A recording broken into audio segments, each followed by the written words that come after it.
Hello friends, welcome back to my new blog. আর আজকে অনেকটাই বেলা হয়ে গেল তোমাদের সঙ্গে এই ভিডিও শেয়ার করতে। আর কি বলবো, আজকের মানে খুবই ব্যস্ত।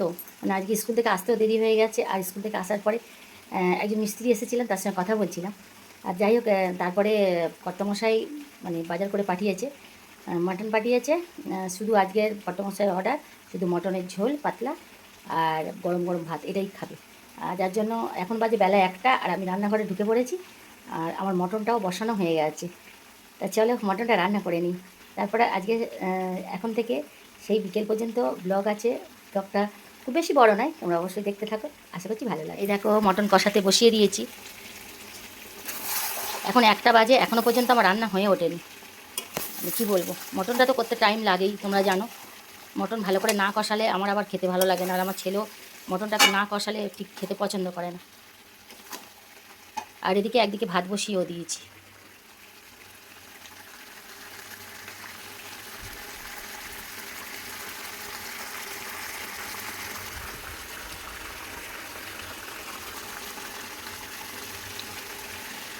আর আজকের সকাল থেকে ব্লগ দিতে পারিনি, মানে প্রচণ্ড ব্যস্ত ছিলাম। প্রথম কথা, আজকের আমাকে মানে আমার ঘুম থেকে উঠতে খুব দেরি হয়ে গেছে। যার জন্য মানে কী বলবো, স্কুলে তাড়াহুড়ো করতে গিয়ে স্কুলে যাবো, সেই জন্য আর সকালে ব্লগটা তোমাদের সঙ্গে শেয়ার করতে পারিনি।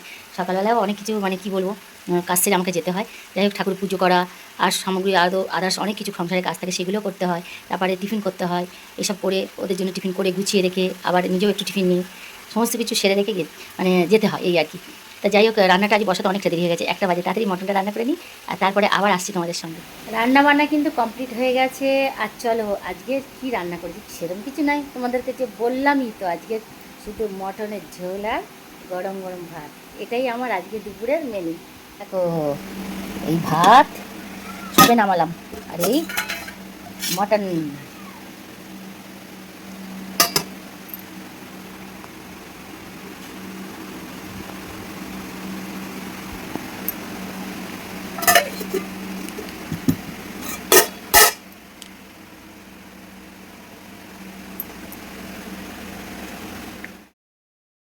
কিছুই তো রান্না করিনি, তোমাদেরকে বললাম। এই মটন দিয়ে পাতলা ঝোল করেছি, আর এই শসা পেঁয়াজের স্যালাড আর ভাত। আসলে প্রকৃতপক্ষে আমি বর্তমানে তোমাদের সামনে হয়তো ব্লগ করি, ভিডিও বানাই নিজেকে ভালো রাখার জন্য, কিন্তু সত্যি বলতে কি, আমার শরীরে নানান রকমের সমস্যা।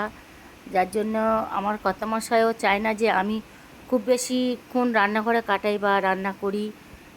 কারণ মাঝে মাঝেই আমি হঠাৎ হঠাৎ করেই প্রায় অসুস্থ হয়ে পড়ছি এখন। মানে সে অনেক রকমের সমস্যা, তোমাদের আর কি বলবো। মাঝে মাঝে মানে এমনই অবস্থা হয়ে যায় যে বাড়িতে ধরার মতো লোক থাকে না আমাকে, মানে এরকমই পরিস্থিতি হয়ে যায়।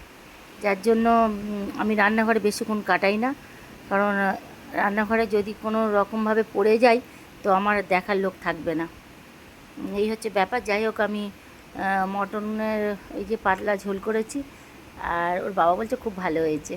তো যাই হোক, চলো আমিও খেয়ে নিই।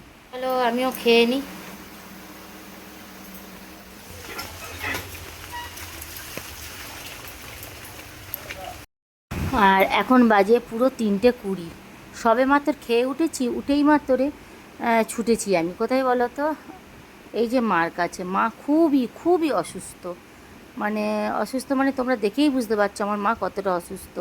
এই যে পাশে দেখতে পাচ্ছি নেবুলাইজার, রোজ 4বার করে নেবুলাইজার দিতে হয়। মার ভীষণ শ্বাসকষ্ট।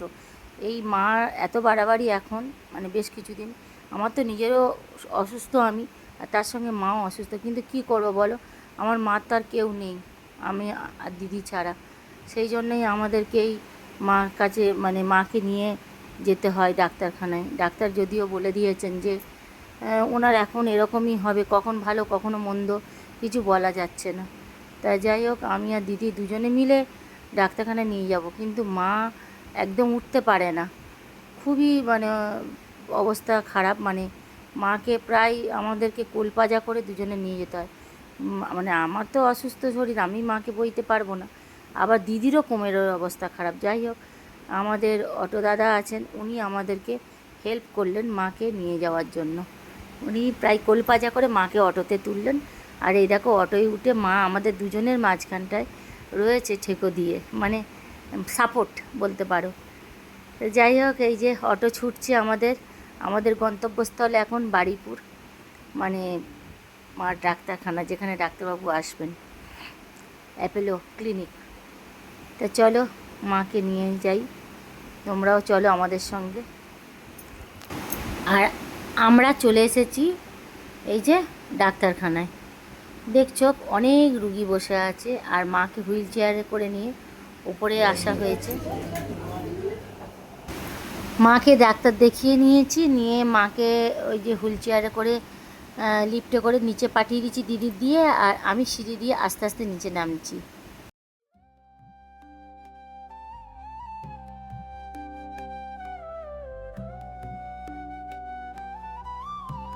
মার ডাক্তার দেখিয়ে নিয়ে আমরা এখন গাড়িতে উঠেছি, মাকে নিয়ে আমরা এবার বাড়ির পথে রওনা দিচ্ছি।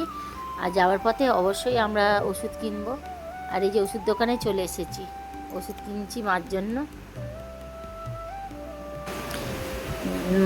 ওষুধ কিনছি। অনেক ওষুধ লিখেছেন ডাক্তারবাবু, এই যে দেখতে পাচ্ছ সবই মার ওষুধ, কিন্তু এটা বেশি দিনের নয়, এগুলো 8 থেকে 10 দিনের ওষুধ কিনেছি। ডাক্তারবাবু তো প্রচুর ওষুধ লিখেছেন, কিন্তু আমরা অল্প অল্প করে ওষুধ কিনাই, কারণ মার শরীরটা তো খুব ভালো নেই, একসঙ্গে এক কারি ওষুধ নিই না, কারণ কখন আবার নতুন করে ডাক্তারখানায় আসতে হয়, মাকে নিয়ে ওষুধ পাল্টে দেবেন ডাক্তারবাবু। আর এই যে ওষুধ দোকানে মানে ডাক্তারখানায় এসে ফেরবার পথে আমরা এই যে চায়ের দোকান আছে না, কালী দাদার চা, এখানে আমরা বসে চা খাই।